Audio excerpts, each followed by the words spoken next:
खबर शामिल करते हैं लाहौर से। LDA पहली बार अफसरान को हज कैटेगरी की कुरा अंदाजी में शामिल न करने का फैसला। गुज़श्ता 15 सालों से तमाम अफसरान व मुलाजमीन को हज कुरा अंदाजी में शामिल किया जाता है। इमसाल DG LDA की जानिब से अफसरान को हज कुरा अंदाजी की कैटेगरी से निकाल दिया गया है।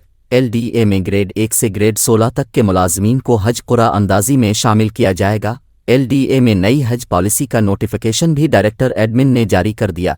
नोटिफिकेशन के मुताबिक ग्रेड 1 से ग्रेड 16 तक 7 मुलाजमीन को हज कुरा अंदाजी के तहत हज पैकेज दिया जाएगा। ग्रेड 1 से ग्रेड 10 तक के 3 मुलाजमीन को हज कुरा अंदाजी में पैकेज दिया जाएगा। ग्रेड 1 से ग्रेड 10 जिनकी सर्विस 5 साल या इससे कम है, इसे एक हज पैकेज दिया जाएगा।